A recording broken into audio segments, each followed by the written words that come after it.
A paz do Senhor, irmãos, que bom nós estarmos juntos mais uma vez. Eu sou o pastor Emerson e é sempre bom ter você conosco na nossa escola bíblica online, na nossa lição de número 8, que traz por título A Resistência de Mardoqueu. Esta é a 8ª lição da revista da CPAD do terceiro trimestre de 2024. E nós vamos falar sobre esse personagem e sobre tudo aquilo que envolve ele. E nós vamos começar já de uma forma bem interessante, trazendo aqui uma linha do tempo para você poder conhecer quem é esse homem, porque nós vamos ter informações sobre eles, né? E a primeira coisa que eu quero mostrar para você é esse quadro aqui, certo? Esse daqui é o nosso material em PDF, tá? Se você quiser pedir ele, tá aqui embaixo na descrição do vídeo. Esse quadro, ele vai trazer todos os reis da Babilônia, desde Nabucodonosor em 612, e ele vai terminar em Beltesazar, começando em Ciro, rei da Pérsia, até Ataxerxes em 334 a.C., tá? São as principais informações para você situar na questão do tempo, tá? Nós vamos falar, quando entrando diretamente em Mardoqueu, nós vamos falar sobre quem é, nós vamos gerar uma linha do tempo para nós podermos entender quem é ele, certo? Mas antes disso, deixa eu dar uma explicação para você. Alguns momentos você vai encontrar Mardoqueu, outros momentos Mordecai. Por que essa diferença? É uma simples diferença de tradução bíblica, tá? Por exemplo, a revista, vamos pegar as mais clássicas, revista atualizada e revista corrigida. Na revista e atualizada, você vai encontrar o nome Mordecai. Na revista e corrigida, você vai encontrar o nome Mardoqueu. Na verdade, são os dois nomes para a mesma pessoa, de divergência em tradução, tá? O que acontece? Esse nome, ele tem uma referência direta ao deus Marduk, certo? Que é um deus da mitologia da Mesopotâmia, certo? E foram encontrados em Nippur textos persas referentes a um grande oficial do governo de Dario I, de Ataxerxes I, chamado Marducaia, que veja aí, possivelmente é Mardoqueu, tá bom? Então nós temos aí uma breve informação sobre o nome dele. Quando nós vamos para Esther, capítulo 2, versículos 5 e 6, nós vamos ter o quê? Uma outra informação. Nós vamos ter a informação da família de Mardoqueu. Quem é ele? Que família que ele vem, certo? Então, baseado nas informações desses dois versículos, nós temos que Mordecai, ele foi levado a família de Mordecai foi levada ao exílio no tempo de Jeconias. Esse Jeconias é o mesmo rei Joaquim, tá? Essa deportação deve ter acontecido mais ou menos em 598 antes de Cristo, certo? Em 598, tá? A queda foi. Outra informação importante que esse texto nos dá é que Mordecai, ele é um benjamita, ou seja, ele é diretamente parente do rei Saul, tá? E nós vamos ter aqui em 2 Crônicas, capítulo 9, versículos 38 e 39, exatamente a mesma sequência de nomes que nós temos em Esther 2 e 6, tá? Então, possivelmente, o que aconteceu?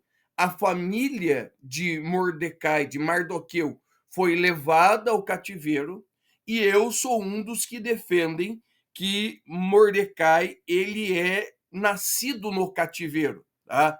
Aí nós vamos ter um segundo diagrama, certo? Esse diagrama aqui, ele vai mostrar exatamente as deportações, certo?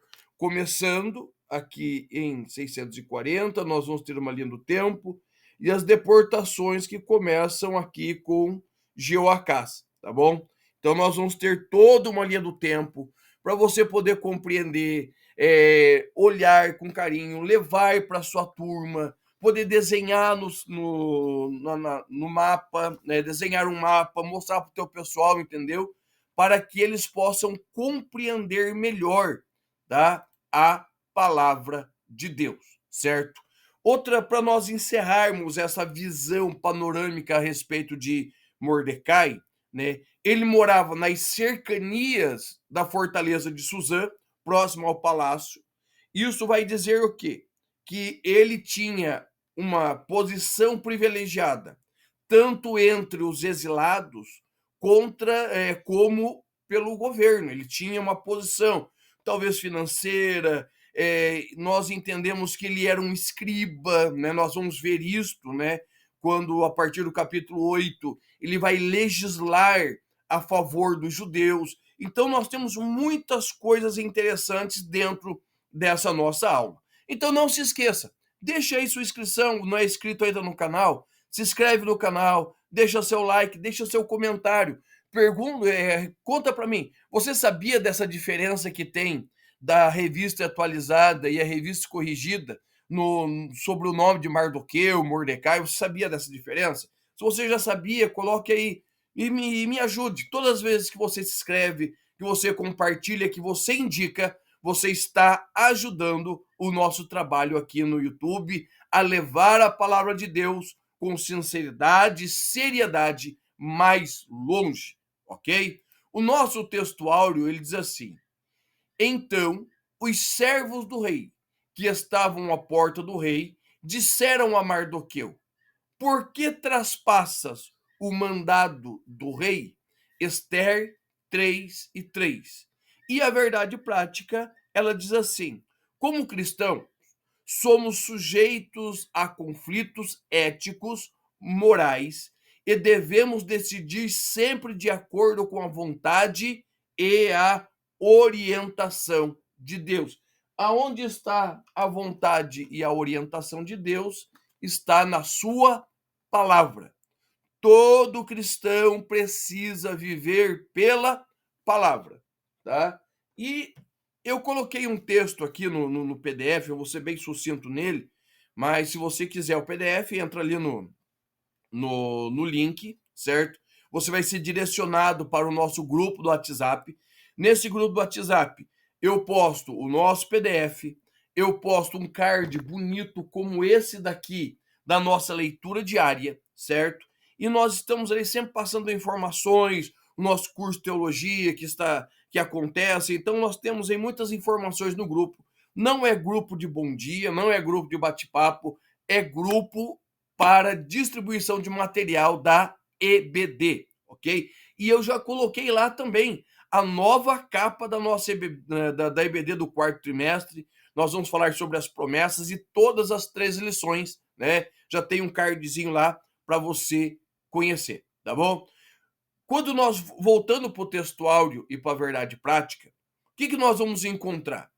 A eterna preocupação, o crente, o cristão e as legislações. Como fica a questão do cristão e o Estado, o cristão e a política? Nós podemos protestar. Então, nós temos um texto ali exatamente falando sobre isso. Tá? E nós vamos ter exemplos de Paulo, certo? Da prisão injusta de Paulo. Nós vamos ter a questão de Roboão, certo? Que exagerou nos impostos. Então tem ali um texto bem completinho que eu acho que vai te ajudar bastante, né? A levar um conhecimento um pouco mais profundo para os teus alunos, ok? Mas vamos lá para a nossa lição, certo? Para a nossa lição, essa lição é muito rica e ela vai falar, o primeiro tópico diz assim: Mardoqueu descobre uma conspiração contra o rei. O primeiro subtópico: os bastidores do poder. Coloque isso na sua mente. Somente no reino de Deus existe justiça. Só. Salmo de número 89, versículo 14, assim: justiça e juízo são a base do seu trono. benignidade e verdades vão diante de ti. Ou seja, somente dentro do reino de Deus existe justiça. Bom, e, e o que acontece? Nos demais reinos existe corrupção, intriga, mentira, venda, e isso é diferente do que Deus exige dos governantes. Isso está lá em Deuteronômio, capítulo 17, versículos 24, né, a 30. Então, existe ali toda uma sequência de ditames e ordens de Deus para o rei. Para quê? Para que ele não seja impulsionado pelas suas paixões, para que ele não seja dominado pelo desejo de poder. Tá? Então, existe lá as leis do Senhor. Mas, veja bem, voltando para Mardoqueu, né? Quando ele descobre o complô contra o rei, o que ele faz? Ele passa para Esther. Esther estava mais próxima do rei do que ele, certo? Só que o que é interessante, Esther, quando leva para o rei, leva para Xerxes, Assuero, né? Xerxes é no grego, Assuero é no hebraico. Quando ela leva, ela vai dizer assim, ó, quem contou para mim foi fulano, foi Mardoqueu. Ela não puxou a glória para si, né? E esse é um dos grandes problemas do nosso tempo. Todos querem poder. E informação, guarde isso daí. Informação é poder.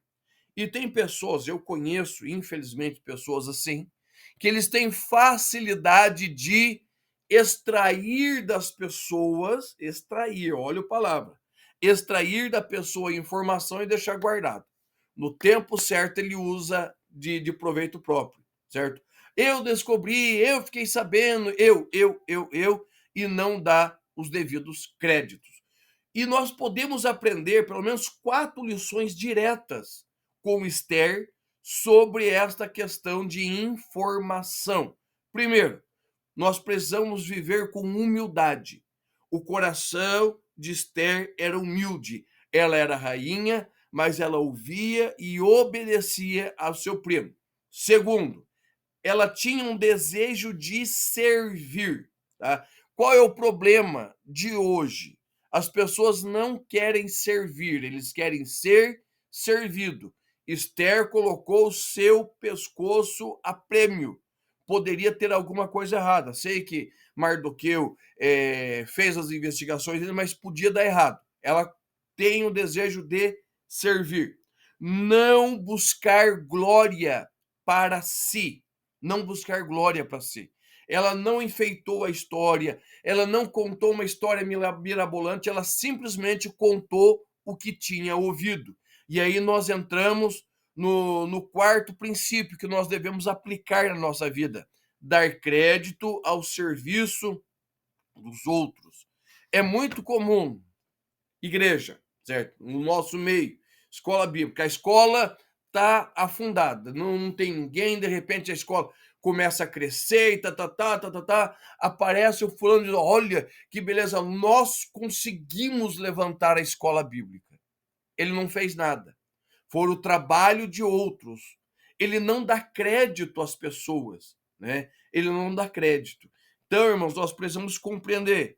É necessário dar crédito. Então, 4 princípios: humildade, desejo de servir, não buscar glória para si mesmo e dar crédito ao serviço dos outros. O segundo ponto é a investigação, tá? O segundo subtópico. E veja bem, mesmo vindo de fonte segura, a rainha Esther, que recebeu de outra fonte segura, que foi Mardoqueu, o rei teve uma investigação própria. Por quê? Porque é necessário. É necessário que se faça investigação, que se faça inquirimento para saber o que é verdade. Mesmo Assuero não sendo servo de Deus, ele usou o procedimento que é requerido dentro da palavra de Deus, certo? Provérbios 17:15 assim: o que justifica o ímpio e o que condena o justo, abomináveis são para o Senhor, tanto um quanto o outro. Ou seja, quem não entra pelo caminho da investigação, saber o que é certo, o que é errado, né? Eu sempre falo pro pessoal que quando vem me contar uma história, tem 3 versões: a de quem sofreu, de quem realizou e a verdadeira, certo? A verdade. Então tem 3 histórias que estão aí, né, que para serem descobertas, ok? E, e eles apuraram e viram que era verdade e Bigtan e Teres acabaram sendo mortos. Mas o que é interessante? A Bíblia, ela usa o termo enforcamento, tá? Mas buscando na história, os persas, eles não enforcavam, eles empalavam. O que é empalar? Você pega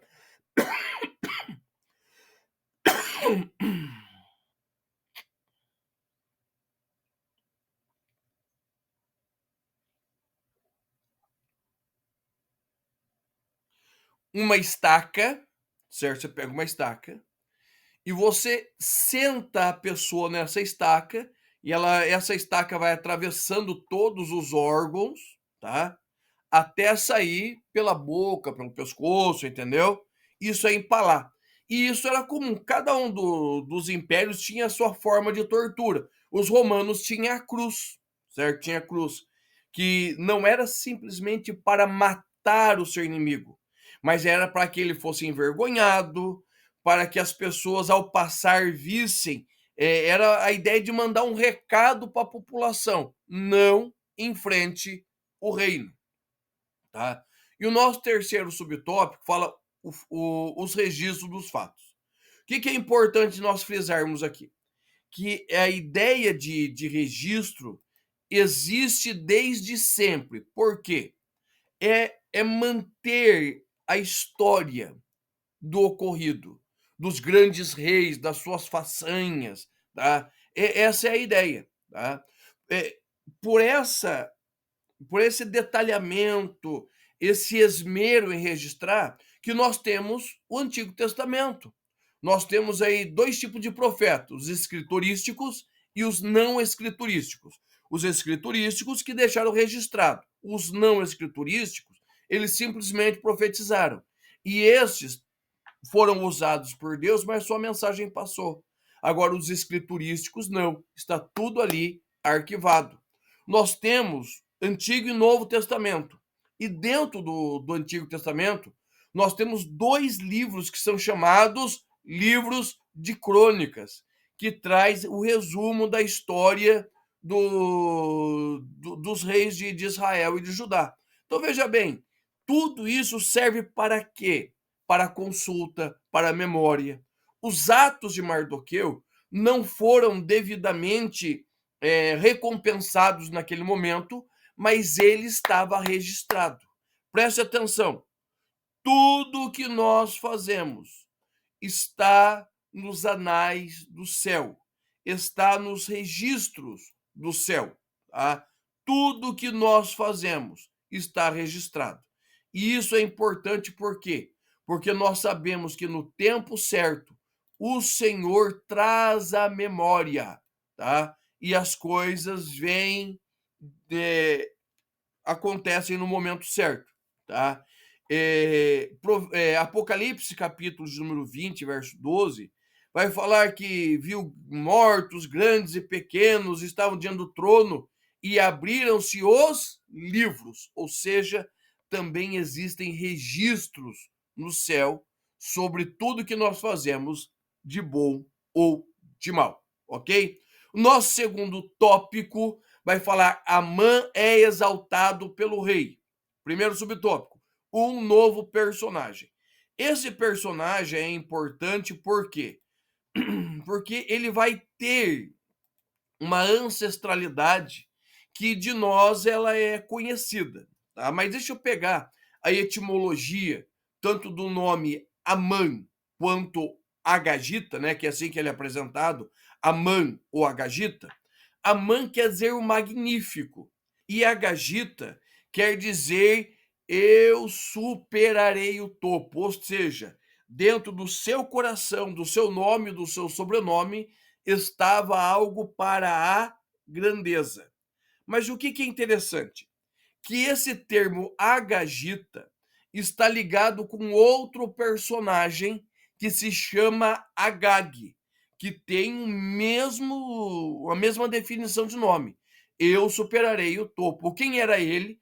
O rei de Amaleque, né? Que foi poupado por Saul, mas foi morto por Samuel. Ah, baseado nessas etimologias também do ódio de Agag, não somente por Mardoqueu, mas por todo Israel, nós podemos entender que existe uma linha de parentesco, tá? Então, o termo Agagita, ele costumava ser associado a Agag, rei de Amaleque, certo? E nós temos duas versões bíblicas, a NVI e a NTLH, que vão apresentar a Amã como sendo diretamente descendentes de Agag, tá? Então nós temos aí esses dois. O nosso segundo subtópico diz assim: um herói aparentemente esquecido. Lembra que nós falamos no último subtópico do tópico 1, né, do registro, ele foi a Mardoqueu, livrou o rei, deu vitória ao rei, mas ele ficou, parece que foi esquecido. Por quê? Porque quando surgiu Amã, e pode-se entender, não estou dizendo que seja, que Amã foi o juiz e o executor de Bigtã e Teres, ele ficou evidente. E nesta evidência, Mardoqueu ficou esquecido. Tá? E o que acontece? Muitas vezes o esquecimento traz sobre nós dores, tristezas, mas nós precisamos compreender que o Senhor tem um tempo para todas as coisas e que nenhum dos planos do Senhor eles podem ser frustrados. O salmista Asaf, sim, Asaf é salmista. No Salmo 73, que ele escreve sobre ele vai dizer que os pés deles quase se desviaram por olhar os ímpios, até que, olha só, até que ele entrou na casa de Deus, tá? Então, a presença de Deus muda o nosso coração. E o coração de Mardoqueu foi guardado porque ele estava na presença de Deus, ok? E o terceiro subtópico vai dizer assim: evitando as frustrações. Se nós olharmos para a história bíblica, nós temos José do Egito, certo? Humilhado pelos seus irmãos, preso, interpretou o sonho do copeiro, do padeiro do rei, e ele foi esquecido até que chegou o tempo. Davi, da mesma forma, Deus o ungiu, ele livrou Israel de Golias, ele acalmava o coração do rei com seus louvores. Mas o que ele ganhou? Foi perseguido, difamado, sua mulher foi dada para outra, né? Mas por que ele não se deixou abater? Porque ele cria no Deus que o havia lhe prometido um reino. Nós precisamos viver e crer as promessas de Deus. E vamos lá para o nosso último tópico: a resistência de Mardoqueu e o ódio de Amã. Subtópico 1: reverenciado por todos. Neste ponto há pouca controvérsia, pois era proibido aos judeus para se prostrar diante de qualquer pessoa, animal ou imagem, né? Êxodo 23, Êxodo 20, verso 3. Eu sou o Senhor seu Deus, não terás outros deuses diante de mim. Era proibido, vedada a ideia de se curvar, prestar reverência, tá? E o motivo de Mardoqueu não se dobrar pode estar exatamente na condição da reverência que estava sendo prestada a Amã, que estava mais virada à adoração do que a uma saudação real. O texto que nós temos ali em Esther, capítulo 1, versículos 1 e 2, mostra exatamente isso, que esta adoração, ela estava sendo algo totalmente voltada à personalidade de Amã, não à sua posição no reino. A posição no reino fazia dele uma autoridade. Nós obedecemos às autoridades, mas estava diretamente ligada à pessoa dele. Estavam adorando a pessoa daquele que surgiu do nada e se tornou importante no reino, tá? Então, pelo que nós vamos entender, todos os servos do rei, neste ponto, também incluindo os judeus, eles já haviam se rendido ao feitiço, ao encanto de Amã, tá? Mas Mordecai não se dobrava, certo? Ele tinha suas convicções, ele sabia quem ele era, ele tinha certeza daquilo que ele havia aprendido desde a sua infância. Olha, presta atenção no que eu vou te dizer aqui, presta atenção. Por que nós não nos dobramos? Por que Mardoqueu não se dobrou? Porque ele sabia exatamente quem ele era, tá? E isso serve de inspiração para nós, certo? Ao olharmos para a resolução firme de Mardoqueu, nós vamos ver como permanecer firme. E não somente Mardoqueu, Estevão, Tiago, Atos capítulo 6, 7 e 12, certo? Além de milhares de nossos irmãos que foram mortos durante a história, por quê? Porque não se renderam, não podemos nos dobrar. O segundo subtópico, condição de judeu, tá? Veja bem, em nenhum momento, Mardoqueu se sujeitou a Amã. E os servos começaram a inquirir e vai, porque isso, porque daquilo, e ele vai dizer simplesmente, por que eu não me dobro? Porque eu sou judeu. A Bíblia deixa bem claro em Romanos capítulo 13, versículos de 1 a 7, que nós devemos honrar, respeitar, obedecer às autoridades. Por quê?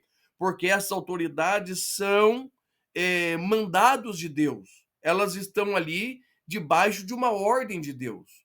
E nós sabemos também, segundo Provérbios 29, 2, que quando o justo governa, o povo se alegra. Quando os perversos estão no poder, o povo geme.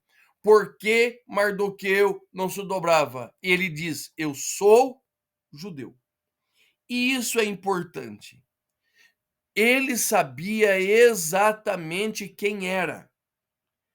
Ele sabia em quem cria. Ele sabia quais eram as bases da sua fé.